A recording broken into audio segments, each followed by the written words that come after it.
이제 3월 첫 주 예배를 같이 드리고 있는데 이제 이번 주 수요일부터 사순절이 시작합니다. 사순절이 뭐야? 라고 또 생각하시는 우리 청년들도 있으실지 모르겠지만 사순절은 부활절 전 주일을 뺀 40일을 이야기합니다. 그래서 부활절이 올해는 4월 21일 주일입니다.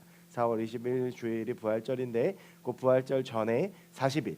근데 그 중에서 주일을 뺀 40일을 이제 사순절이라고 하고요. 매년 사순절은 이제 부활절 날짜가 바뀌기 때문에 항상 이 사순절도 바뀝니다만 매주 이제 매년 수요일마다 사순절을 시작을 합니다. 그래서 제수요일이라고 해서 이제 그 수요일이 되면 사순절이 시작이 되게 되고요. 이번 주 수요일인 3월 6일이 올해 이제 2019년 사순절이 시작되는 제수요일입니다. 그래서 원래 예전에는 그 수요일 날 예배드리면서 이제 우리를 위해서 죽으신 예수 그리스도를 기억하고 또 우리의 죄를 기억하기 위해서 이제 그 타버린 재를 가지고 이제 이마와 코에 찍으면서 우리의 죄를 기억하고 예수님을 기억하는 시간들을 가졌었는데요. 그래서 이 사순절이 시작하는 날을 제수요일이라고 부르고 있습니다.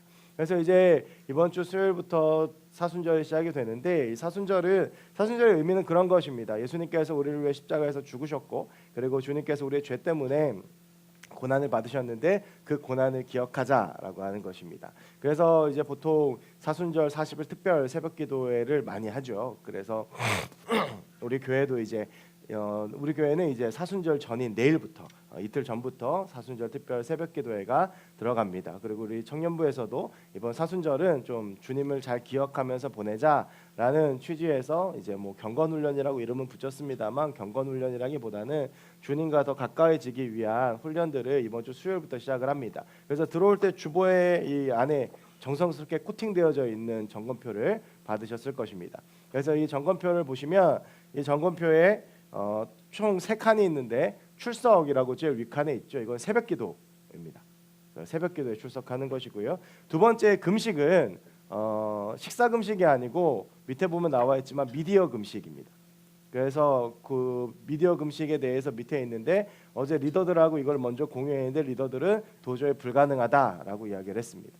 도저히 불가능하지만 최선을 다해보자라고 이야기했는데 스마트폰은 하루 20분만 사용하고 페이스북과 인스타그램은 2번만 접속하고 업무 외의 카톡은 5번만 확인합니다. 분위기가 되게 안 좋네요. 그리고 고난주간 일주일이 되면 스마트폰 5분만 쓰고 SNS 안 하고 카카오톡 안 합니다. 그래서 근데 그런 이제 어제 막 리더들이 물어봤습니다. 그러면 업무는 카톡을 하는데 어떡하냐? 통화를 20분 이상 하면 어떡하냐? 근데 여러분 이게 여러분들을 괴롭히려고 하는 게 아닙니다. 뭐 율법적으로 딱 20분 지났는데 전화 오는데 전화 안 받고 업무적으로 중요한 일이 있는데 내가 오늘 20분 썼다고 막 이걸 덮으라 이런 이야기가 아니라 이것들을 안 함으로써 하나님께 가까이 가자라고 하는 것입니다. 그래서 예를 들면 금식을 이렇게 하는 분들이 있습니다. 3일 금식이면 3일 동안 밥은 굶는데 기도를 안 합니다. 그거는 금식이 아니라 다이어트입니다. 그러니까 이 미디어 금식도 마찬가지로 여러분들 스마트폰을 안 하는 게 중요한 게 아니라 또 TV나 여기 빠졌지만 TV나 PC 게임은 하루에 1시간 이내입니다. 합쳐서. 그걸 안 하는 게 중요한 게 아니라 그걸 안 하고 하나님께 나아가고자 하는 노력이 중요한 것입니다. 그래서 그게 이제 미디어 금식이 되겠고요. 그리고 마지막으로 이제 통독이라고 되어져 있는 건 이번 사순절 기간 동안 마태, 마가, 누가, 요한 사복음서를 통독을 합니다. 그래서 하루에 3장씩 읽으시면 4주 반 만에 통독을 하실 수 있습니다. 그래서 수요일부터 마태복음부터 시작해서 하루에 3장씩 읽고 마지막 날 요한복음 21장을 읽으면서 이제 끝나게 되면 빌립보서가 4장인데 1장부터 4장까지 성경 필사가 있고요. 그리고 나서 그 필사를 하시고 나서 남은 6일 8일은 가장 길었던 한 주라는 이 책을 여러분들이 읽으시게 됩니다. 이 책은 예수님의 일주일을 요일별로 정리한 책입니다. 그래서 입성 전에 무슨 일이 있으셨고 월요일 날, 화요일 날, 수요일 날, 목요일 날 예수님 금요일 날 돌아가시는데 금요일 날 돌아가시는 날 그래서 자연스럽게 금요일 날 분량이 가장 많습니다. 금요일 날 그리고 나서 토요일 이후 주님께서 무덤에 계시고 부활하실 때까지 이야기까지 해서 요일별로 이야기들이 책에 구성이 되어져 있는데 책이 꽤 두껍습니다. 거의 400페이지 정도 되는데요. 그래서 이걸 이제 요일별로 이제 8일 동안 읽게 되는데 그래서 여러분들 읽으시고 다 된 날은 스티커를 붙이시면 되겠습니다. 화이팅 하시면 됩니다. 다들 굉장히 어려우시겠지만 그래서 이 사순절 기간 동안 우리가 좀 사순절답게 보내고 예수님의 고난에 좀 참여하는 시간들이 됐으면 좋겠고, 뭐 아까 은석이하고도 잠깐 얘기했지만 이거 전부 다 아는 사람 시상하자 그러면 아마 이거 다 아는 사람 없을 겁니다. 근데 말씀드렸지만 취지가 우리가 더 하나님께 가까이 가고 하나님을 바라보자라고 하는 취지니까 우리가 이번 사순절 기간 동안 더 주님께 가까워졌으면 좋겠습니다. 이렇게 사순절을 쭉 보내게 되면 사순절이 40일이라고 말씀을 드렸는데, 사순절 이제 마지막 주간, 고난 주간, 이 부활절 전 마지막 주간을 고난 주간이라고 이야기를 합니다. 이 고난 주간은 4월, 올해로 따지면 4월 14일 이제 종려주일로부터 시작을 하게 되는데요. 일주일 동안 이제 고난 주간이라는 주간을 가지게 됩니다. 이제 그 고난 주간은 특별히 예수님께서 이 종려주일, 이 주일날 사람들이 종려나무가지 흔들었기 때문에 종려주일이라고 부르잖아요. 예수님께서 들어가셔서 한 5일 정도 예루살렘에 머무시다가 그 가운데 겟세마네 기도를 하시고 목요일 밤에 겟세마네 기도를 하시고 목요일 밤에 잡혀가셔서 금요일 새벽 밤새도록 고난을 당하시다가 그리고 아침 9시에 십자가에 달리시고 오후 3시에 십자가에 달려 돌아가십니다. 그래서 주님께서 실제로 고난을 당하신 그 기간을 기억하는 것을 고난주간이라고 말을 많이 하는데요. 그래서 저희 학교는 그 금요일 성금요일이라고 부르는데, 예수님 돌아가신 금요일이 되면 학교에서 밥을 주지 않았습니다. 전교생 강제 금식을 했습니다. 신학교니까. 저 같은 경우에 고난 주간이 되면 금식 기도를 합니다. 금식 기도를 하는데 보통은 3일 정도 제가 이제 금식 기도를 하는데, 제가 이제 금식을 언제 시작을 했냐면 그 첫 사역을 나가서 시작을 했습니다. 제가 첫 사역을 저기 회기에 있는 휘경교회 유년부 교육전사로 사역을 했었는데, 아마 그 좀 들으신 분들 아시겠지만 그때 이제 첫 사역을 하면서 이제 저도 이제 그 전까지는 제가 컸던 교회에서 쭉 있었거든요. 그러니까 이제 전도사다운 전도사로 첫 사역을 나가서 내가 고난 주간을 좀 의미 있게 보내야 되겠다라는 생각을 해서 객기로 일주일 금식을 했습니다. 그래서 월요일부터 토요일까지 6일을 금식을 했습니다. 주일을 보내고 나서. 그러면서 이제 선생님들은 릴레이 금식 기도를 시키고, 그래서 아침, 점심, 저녁 이렇게 선생님들은 돌아가면서 시키고, 저는 6일 동안 금식 기도를 했었는데, 그때가 제가 신학대학원 2학년 때였고 신학교 들어간 지 6년 차였는데 금식이라는 거를 처음 해봤습니다. 그래서 금식이 얼마나 힘든 건지를 잘 몰랐습니다. 그래서 저는 남들 다 40일 금식 기도 하니까 뭐 일주일 금식 기도는 할 수 있다라고 생각을 해서 도전을 했었는데요. 정말 힘들었습니다. 속된 말로 죽을 뻔했습니다. 한 3일 정도까지는 배고파서 힘들었고 4일째부터는 먹고 싶어서 힘들었습니다. 여러분 혹시 금식기도 해보셨는지 모르겠지만, 금식기도 하면서 진짜 힘든 건 배가 고파서 힘든 것도 있지만 내가 먹지 못한다는 생각 때문에 먹고 싶어서 힘든 게 더 큽니다. 그래서 막 주변에 있는 사람들이 뭐를 막 먹고 그러면 더 땡기고 더 먹고 싶고 그렇습니다. 그래서 제가 월요일부터 수요일까지 정말 이 배고픔을 참으면서 3일 동안 금식을 하고 4일째 이제 점점 이제 제가 정신을 잃어가고 힘들고 시험 들고 어려워하고 있을 때, 그리고 뭔가 이렇게 막 보이는 모든 것들이 다 먹고 싶어졌을 때, 또 제가 이때는 학교를 다닐 때였으니까 학교를 갔다 이렇게 오는데 거리에 있는 저희 집을 가려면 시장을 통과를 했어야 되거든요. 시장을 통과하면서 길가에 있는 맛있는 음식들을 보면서 흔들릴 때, 그래서 집에 혼자 기도하다가 지쳐가지고 앉아 있는데 저희 부모님께서 아들 금식한다고 감자탕을 사갖고 와서 자기들끼리 먹었습니다.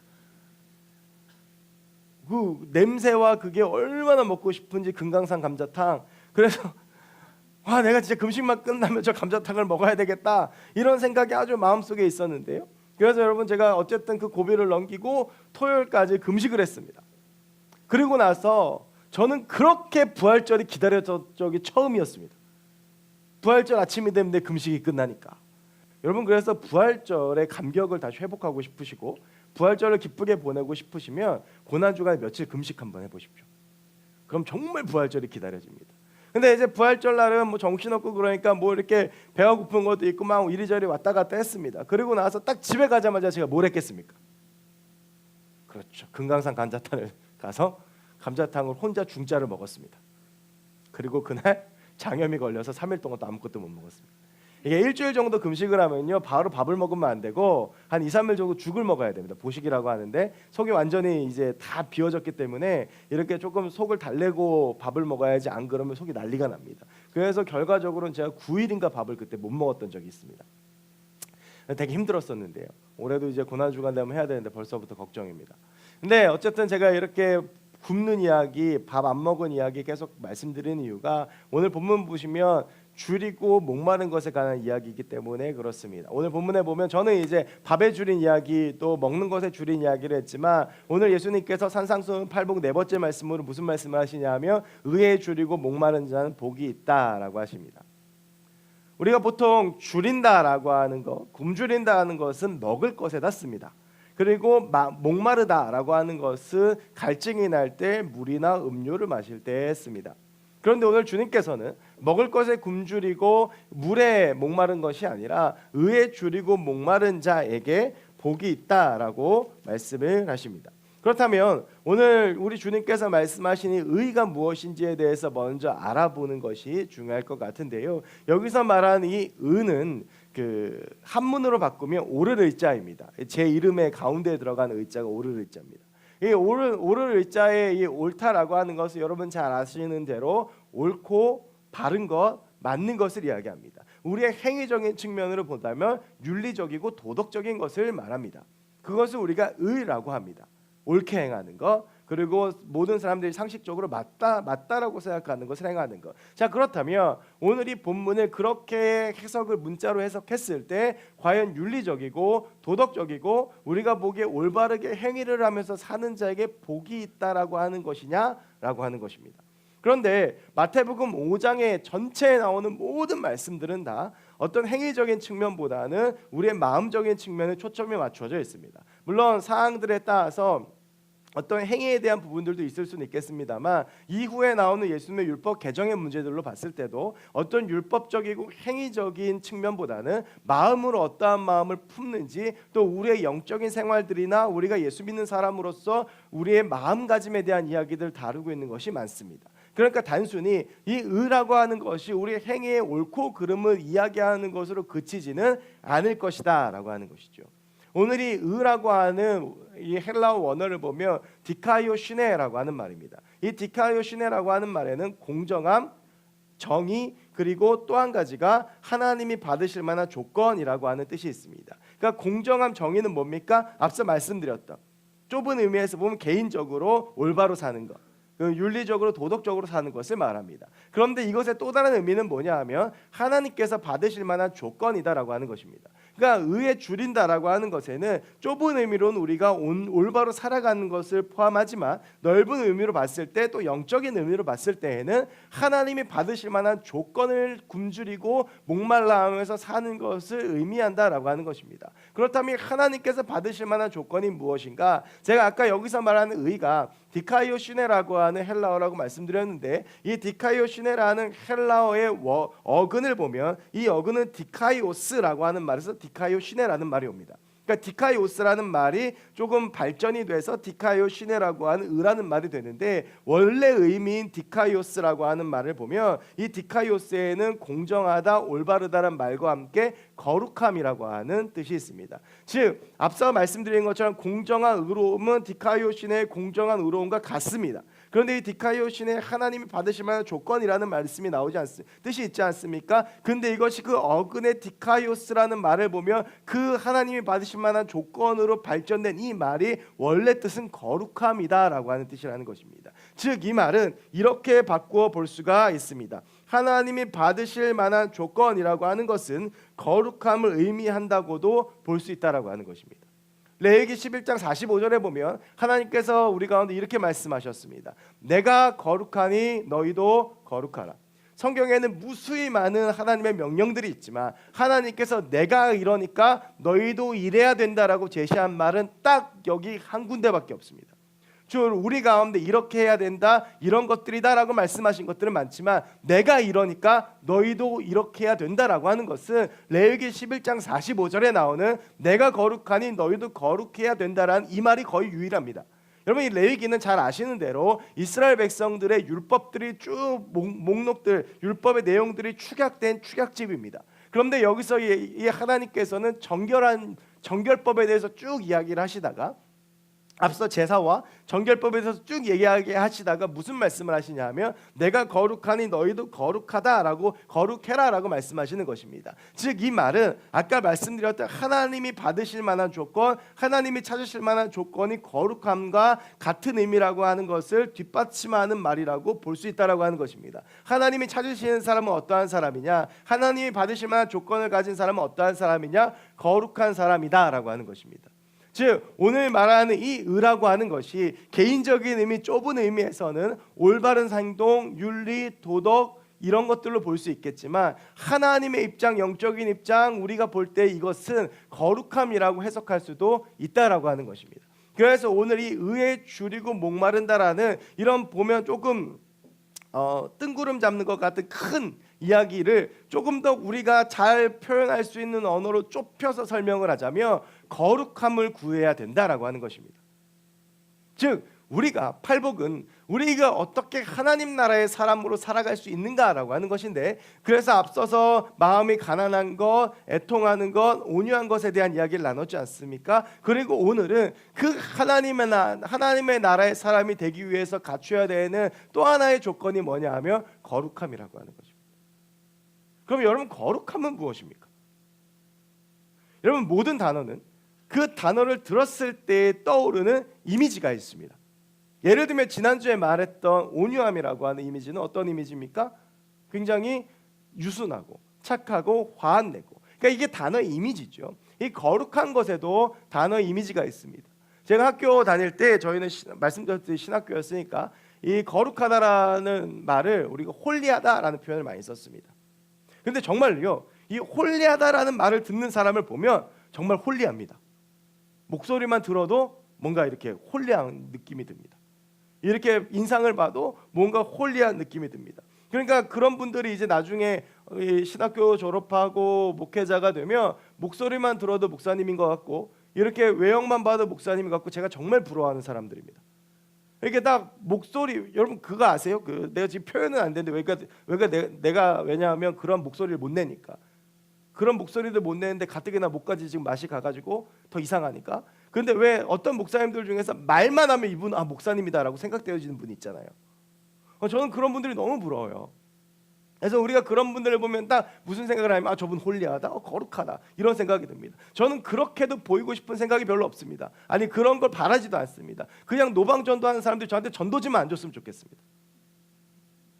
아무리 봐도 교회 다니는 사람처럼 안 보이는 것 같습니다. 심지어는 저 양곡교회 있을 때 같은 교회 권사님한테도 전도지 2번 받아봤습니다. 분명히 같은 버스를 타고 전도를 갔는데 같이 내려서 5분 있다 저한테 교회 다니라고 전도지 줬습니다. 그 기분이 어떤지 아십니까? 여러분 그런 어떤 이미지적으로 우리가 봤을 때는 이렇게 저 같은 사람들이 별로 거룩해 보이지 않습니다. 거룩하면 목소리도 좀 중저음에 누가 다녀도 막 교회 다닐 것 같고 뭐 좀 그런 사람들을 의미합니다. 그런데 물론 그런 사람들의 그런 어떤 목소리나 표정이나 외형 이런 것들이 마음속에서 그 내면이 거룩하기 때문에 흘러나온 것일 수도 있습니다. 그런데 성경에서 말하는 거룩함은 단순히 외형적인 것이나 목소리나 이런 어떤 이미지를 의미하지 않습니다. 성경에서 말하는 거룩함이라고 하는 것은 구약 성경에 나오는데 히브리어로 카도시라고 합니다. 이 카도시라고 하는 말의 원래 뜻은 구별되다라고 하는 뜻입니다. 즉 거룩하다라고 하는 것은 무엇이냐면 구별되다라고 하는 뜻입니다. 그래서 하나님의 말씀을 이렇게 볼 수 있습니다. 내가 세상과 구별되었으니 너희도 세상과 구별되어야 한다. 여러분 사실은 구약의 이야기는 이 거룩함에 대한 이야기입니다. 여러분 구약 성경에 두 축이 있습니다. 내용의 두 축, 하나가 성막이고 하나가 성전입니다. 이 출애굽 시대의 성막이라는 거 이동을 해야 되니까, 이동을 해야 되고 움직여야 되니까 성막이라는 것을 이동식 텐트를 쳐서 그 안에 성소와 지성소를 만들고, 그리고 그 구별된 장소에 제사장과 대제사장만이 들어갈 수 있었습니다. 그리고 이것이 솔로몬에 의해서 성전이 지어지고 나서는 성전 신앙에 대해서 그 성전 안에도 성소와 지성소가 있어서 구별된 사람만이 들어갈 수 있었습니다. 일반 사람들은 성막과 성전의 마당까지만 들어갈 수 있었습니다. 왜 그렇습니까? 세상에서 때묻은 죄들이 해결되지 않았기 때문에, 즉 거룩하지 않아서 그랬던 것입니다. 그런데 오늘 우리가 마음껏 예배당에 들어올 수 있고 기도도 할 수가 있게 갈 수 있었던 이유는 무엇입니까? 우리가 오늘 첫 찬양했지만 주의 보혈에 힘입어서 나아가는 것입니다. 우리 주님께서 십자가에 달려 죽으셨을 때 성소의 휘장이 위에서 아래로 찢어지면서 막혀있던 담이 허물어진 거죠. 그래서 우리가 하나님 앞에 나아갈 수 있게 된 것입니다. 그래서 우리가 하나님께 나아갈 수 있게 되었고, 하나님께 기도할 수 있게 되었고, 예배할 수 있게 되었던 것입니다. 오늘 예수님께서 말씀하시는 것이 바로 그것인데요, 하나님은 죄와 공존할 수 없는 분이십니다. 그래서 예전에는 아예 그거를 구별했습니다. 너희는 여기까지 못 들어와라고 구별을 했습니다. 그런데 예수 그리스도의 십자가로 그것이 깨어졌으니까 이제는 무엇입니까? 들어올 수 있는데 그 가운데 조건이 있는데 그 조건이 뭡니까? 예수 그리스도입니다. 즉 오늘 이 세대의 거룩함은 예수 그리스도를 빼고는 생각할 수 없는 것입니다. 즉 이 세대의 거룩한 사람들이라고 하는 것은 예수 그리스도를 붙잡고 살아가는 사람들을 의미하는 것입니다. 즉 의에 줄이고 목마르다라고 하는 것은 거룩함에 줄이고 목마르다라고 하는 것인데, 이것을 다시 더 깊게 해석을 하며 예수 그리스도에 목마르고 예수 그리스도에 줄인 사람을 의미한다라고 하는 것입니다. 예수님한테 갈급한 사람, 예수님께 목마른 사람, 예수님에 줄인 사람, 그렇게 간절히 예수님을 붙잡고 예수님을 찾고 예수님을 바라보는 사람에게 복이 있다라고 오늘 성경이 말하고 있는 것입니다. 여러분, 우리도 저마다 굶주리고 줄인 것들이 있습니다. 저마다 찾고 원하는 것들이 있습니다. 저마다 얻고 싶은 게 있습니다. 반드시 되고 싶은 게 있습니다. 근데 그게 과연 무엇입니까? 내가 정말 간절히 원하는 것이 예수 그리스도입니까? 아니면 세상의 성공입니까? 내가 정말 간절히 원하는 것이 예수 그리스도입니까? 돈입니까? 내가 정말 간절히 원하는 것이 예수 그리스도입니까? 사람입니까? 내가 정말 간절히 원하는 것이 내 삶을 마음 편하게 살고 나 하고 싶은 대로 살고 좋은 집에 살고 좋은 차 타고 살고 그렇게 사는 것입니까? 예수 그리스도와 함께 살아가는 것입니까? 굶주리고 목이 마른다는 것은 간절히 원하는 것입니다. 며칠을 굶었기 때문에 음식을 원하는 것, 사막에 헤매다가 물을 원하는 것, 그 정도의 갈급함을 원하는 것입니다. 과연 그렇다면 우리가 갈급하게 원하고 찾는 것은 무엇이냐는 것입니다. 여러분, 에덴 동산에서 아담과 하와가 실패했습니다. 그들이 결국 선악과를 따먹었습니다. 그들이 실패한 이유가 무엇입니까? 하나님을 원하는 것이 아니라 하나님처럼 되고 싶었던 욕망에 걸려 넘어졌기 때문입니다. 여러분, 에덴 동산이 얼마나 행복했겠습니까? 여러분, 요한계시록에서 말하는 천국을 보면 그 천국의 핵심은 무엇인 줄 아십니까? 하나님과 늘 함께 한다는 것입니다. 여러분, 요한계시록에서 이야기하는 천국을 보면요, 그 새 예루살렘에 대해서 이야기를 합니다. 근데 그 새 예루살렘의 특징이 하나 있는데 그것이 무엇이냐 하면 성전이 없습니다. 이스라엘 백성들에게서 성전은 제일 중요한 장소입니다. 왜요? 하나님의 임재가 있는 곳이기 때문에. 그런데 천국으로 상징된 새 예루살렘에는 성전이 없습니다. 왜 그렇습니까? 굳이 성전에 가지 않아도 모든 곳에 하나님의 임재가 있기 때문입니다. 여러분, 그곳이 에덴 동산이었습니다. 하나님이 아담과 하와를 위해서 모든 것들을 만들어 주셨고 아담과 하와에게 주셨습니다. 맘만 먹으면 하나님을 부르고 찾고 하나님과 동행할 수 있는 곳이었습니다. 그런데 아담과 하와가 걸려 넘어진 것은 무엇이었습니까? 하나님처럼 되고 싶은 것, 그 거짓말과 욕망에 넘어진 것입니다. 하나님보다 더 원하는 것, 하나님보다 더 갈급한 것, 하나님보다 더 찾고 싶은 것이 그들을 지배했던 것입니다. 여러분, 혹시 우리도 그렇게 살고 있지는 않습니까? 우리가 원하고 기대해야 되는 것은 예수 그리스도 한 분이십니다.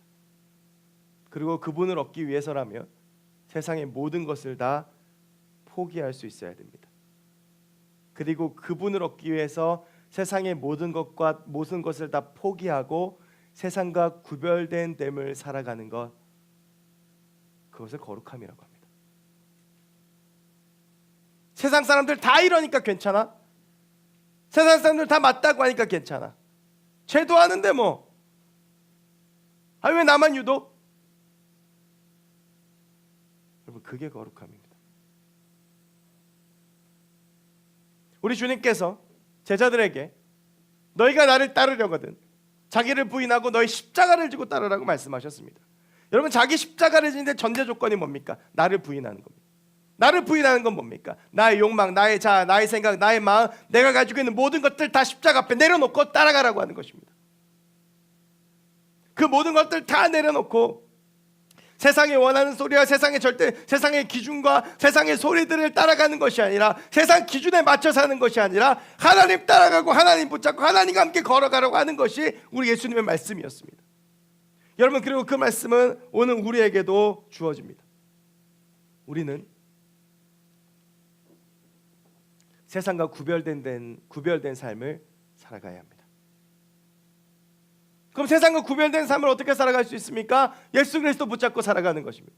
삶의 한순간이라도 주님 놓지 않는 것입니다. 늘 주님 붙잡고 살아가는 것입니다. 늘 하나님을 원하고 갈급하는 것입니다. 늘 주님께 목마른 것입니다. 늘 주님 붙잡고 살아가야 되는 것입니다.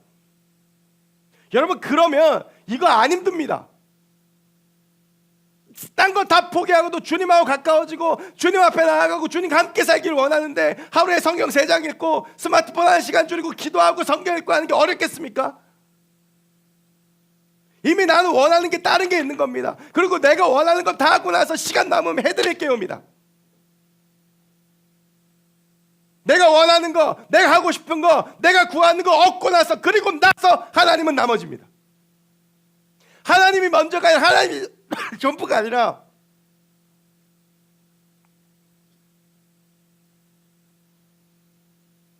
내가 할 수 있는 거 다 하고 내가 하고 싶은 거 다 하고 세상에 빠져서 세상에서 원할 수 있는 거 다 하고.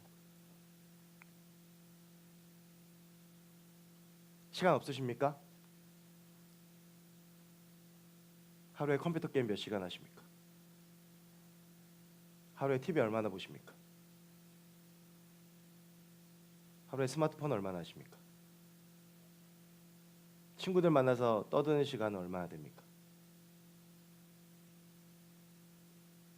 시간이 없어서 못하는 게 아닙니다. 그만큼 예수님이 갈급하지 않은 겁니다. 그만큼 세상과 구별된 마음이 없는 겁니다.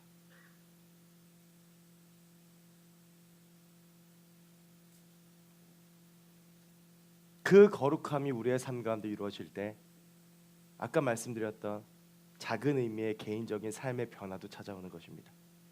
여러분, 하나님 없이는 우리의 삶이 절대 변하지 않습니다. 예수 그리스도 붙잡지 않고 저와 여러분의 삶이 세상 사람들이 말하기에 의로운 삶으로 바뀔 수 있을 것 같습니까? 한계가 있습니다. 착하게 사는 거 한계 있습니다. 여러분, 제가 뭐 개인적인 이야기일지 모르겠지만 결혼해서 여태까지 살면서 설거지를 한 게 20번이 안 될 겁니다. 최근 전까지 나쁜 사람이었습니다. 그리고 뭐 이렇게 싸우거나 무슨 일이 있으면 해줄게라고 마음 먹고 내가 이만큼 해야지 그랬지만 한 2-3번 하고 또 끝납니다. 그런데 제가 요즘은 아주 성실하게 합니다. 빈 그릇이 있는 거 못 봅니다. 새벽기도 갔다 와서 설거지하고 빨래 개고 아침밥도 합니다. 왜 그런 줄 아십니까? 제가 요 근래 들어 예수님을 다시 만났습니다. 아내 마음에 들려고 노력할 때 안 됩니다. 내 의지를 하려고 하는 거 안 됩니다. 그런데 예수님 만나니까 예수님하고 걸어가니까. 그래서 요즘요 설거지할 때 찬양 틀어놓고 콧노래 흥얼거리면서 아주 기쁘게 찬양하면서 합니다. 와이프가 예전에 안 알아주면 서운했는데 안 알아줘도 괜찮습니다. 여러분, 우리의 삶 주님 없으면 안 바뀝니다. 우리가 먼저 구해야 되는 건 뭔지 아십니까? 예수 그리스도입니다. 시간 없다고 핑계대지 마십시오. 바쁘다고요?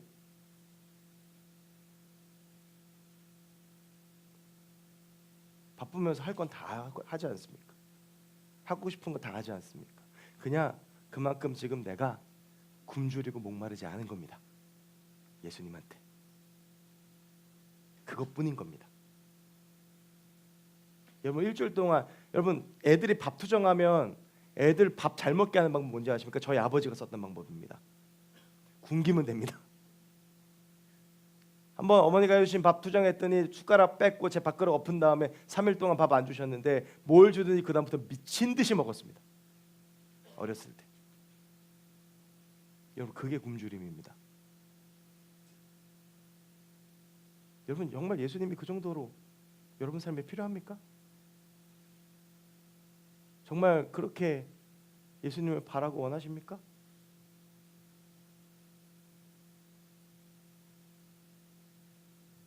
오늘 말씀은 과연 너희가 지금 무엇을 원하고 있느냐라고 하는 말씀입니다. 그러면서 오늘 성경이 이렇게 이야기합니다. 그렇게 예수님한테 굶주리고 목마른 사람은 복이 있다. 여러분, 그런데 이걸 우리의 삶으로 가져와서 생각해 보면 예수님한테 굶주리고 목마르고 그래서 예수님 뜻대로 살아가는 게 별로 배부를 만한 삶은 못 됩니다. 돈도 많이 써야 되고 그렇지 않습니까? 뭐 성경금도 해야 되고 뭐 성경금 안 하니까 또 목사님 입에 거품 물고 뭐라고 혼내가지고 또 성경금 더 하고 작정액 20만 원이었는데 지난주 헌금 50만 원 들어왔습니다. 우리 청년들이 정말 착하다고 생각했습니다.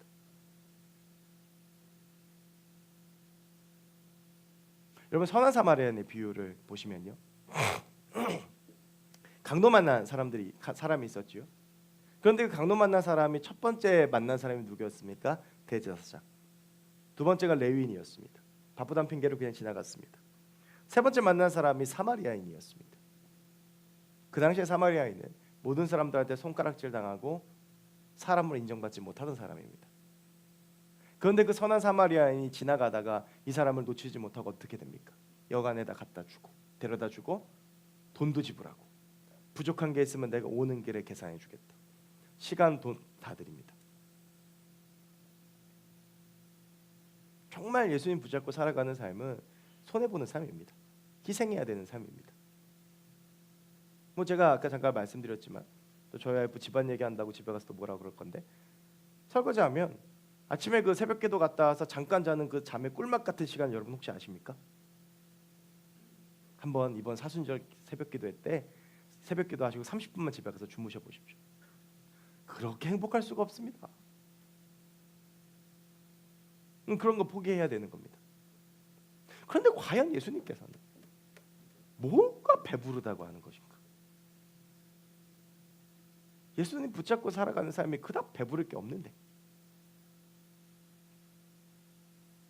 여러분 당장 선교지 가서 선교사님들 삶을 한번 보십시오. 과연 그분들이 예수님 붙잡고 타지에 가가지고 목숨 걸고 선교하는데 그분들 삶이 배부른가? 아니요. 여러분이 배부르다고 하는 말에 원어는 콜타조라고 하는 말입니다. 이 콜타조라는 말은 원래 배부르다라는 뜻이 아니라 만족하다라고 하는 뜻입니다. 그래서 이 본문을 원어대로 해석하면 이런 것입니다. 거룩함을 위해서 예수 그리스도를 붙잡고 그분에게 굶주리고 목마른 자는 복이 있나니 그들이 만족함을 얻을 것이요. 여러분, 만족은 뭡니까? 더 이상 채우지 않아도 되는 것. 그런데 여러분, 이 땅에 있는 것은 일시적인 것들입니다. 여러분, 왜 아무리 좋은 음식점 가도 사람에게 설정된 한계량이 있습니다. 쿠쿠 내려가서 마음껏 먹어! 내가 돈 낼게! 딱 시작은 어떻습니까? 다 먹고 싶습니다. 근데 한 두세 접시 먹으면 어떻습니까? 분명히 한계가 옵니다. 더 이상 못 먹겠고 더 먹으라고 그러면 더 먹으라는 게 고문인 상태가 오죠. 그게 만족입니다. 그런데 이 땅에서의 모든 것들은 만족에 한계가 있습니다. 시간이 있습니다. 쿠쿠에서 미친듯이 배 터지게 먹으면 배 안 부릅니까? 다시 배고프지 않습니까? 저녁에 쿠쿠에서 배부르게 먹어도 그 다음날 아침 되면 배가 고파집니다. 여러분, 아무리 많은 돈이 있고 아무리 많은 물질이 있고 아무리 많은 것들이 있다고 해도 뭐 그런 그것들이 어느 정도, 지금은 내가 돈이 하나도 없으니까 100만 원만 있으면 될 것 같지만 100만 원 생기면 또 어떻습니까? 1000만 원이 있고 싶고, 1000만 원 있으면 또 어떻습니까? 1억이 갖고 싶고. 우리 집은 15평이었는데 20평 가니까 기분이 좋았다가 한 몇 달 살다 보면 또 어느 친구 집 가서 25평 되니까 그 집이 좋아 보이고. 여러분, 인간이 만족이 없습니다. 그렇게 당연한 겁니다. 제가 전에 한번 말씀드리지 않은 우리 예영이가 저희 차 아반떼인데 좁습니다. 애 뒤에 카시트 놓고 하면 그 차 이렇게 타고 가다가 창원에 살 때 2년 전 제 생일날 교통사고가 났습니다. 서 있는데 뒤에서 왔다 박아가지고. 그래가지고 그 차 공장에 보내고 K5를, 원래는 이제 아반떼면 K3를 받아야 되는데 렌트카 업체에 K3가 없어서 K5를 받았습니다. 차가 큽니다. 학교 데려다줄 예영이가 타더니 너무 좋아하는 겁니다. 그 조금 커졌다고 조그만한 게 그거 막 좋아하더니 보통 수리가 일주일 걸린다고 하는데 이틀 만에 수리가 끝났습니다. 그래서 다시 아반떼를 받아왔는데 그날 아침에 저는 예영이 표정을 잊을 수가 없습니다. 다시 우리 차 왔네. 그게 사람입니다. 제가 창원에서 살던 집이 지금 살던 집보다 조금 더 넓습니다. 집은 오래되고 좀 옛날 집이지만 우리 애들 입버릇처럼 뭐라고 하는지 아십니까? 다시 옛날 집 가고 싶답니다. 넓어서. 그게 사람입니다. 그 집보다 이 집이 훨씬 좋습니다. 화장실도 2개고 훨씬 더 신식이고 깔끔하고 교회도 가깝고. 여러분 세상에 뭘로 만족할 수 있습니까? 절대 만족 못합니다. 근데 우리를 만족하게 하는 것은 예수 그리스도밖에 없습니다. 여러분 저는 여러분이 그 만족을 느끼고 사셨으면 좋겠습니다. 세상에서의 그 세상이 주는 기쁨과 만족이 아니라 있다가 사라지는 만족이 아니라 영원히 내 삶의 만족이 되어주는 분, 영원히 내 삶의 모든 것이 되어주시는 분. 여러분 제가 참 좋아하는 성경인물이 사도 바울인 거 아시죠? 그 사도 바울이요 세상의 모든 거 다 가지고 있었습니다. 집안도 좋고 돈도 있고 신분도 좋고. 그런데 그가 예수 그리스도 만난 다음에 뭐라고 고백합니까? 그것들 다 똥 같은 것들이에요. 그러면서 삶이 이전하고 비교하면 조건들이 급전직하로 떨어졌습니다. 완전히 아무것도 안 남았습니다. 그런데 그 삶에 대해서 사도 바울이 뭐라고 말합니까? 기쁜 삶, 만족하는 삶.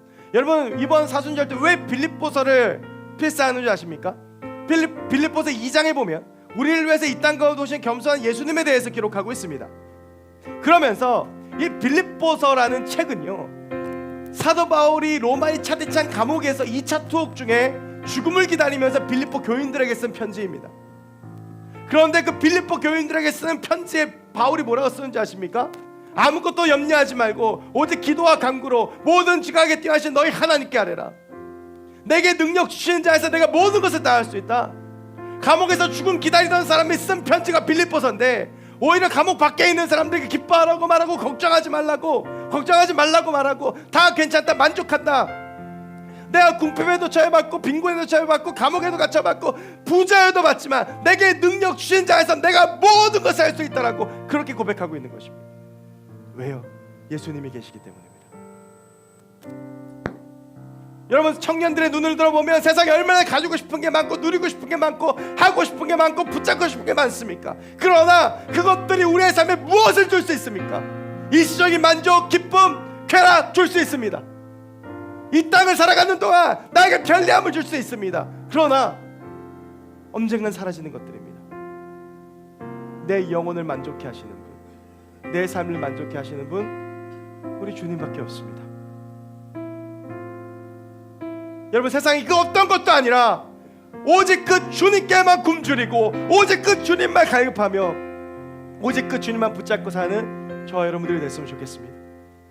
그리고 그 주님으로 만족하고 그 주님으로 만족할 주님으로 내 안이 채워졌을 때 그 주님을 붙잡았을 때 그 주님이 내 안에 부어주시는 우리는 감당할 수 없는 그 세상의 만족과 기쁨과 평안을 누리며 살 수 있는 저와 여러분들이 되었으면 좋겠습니다.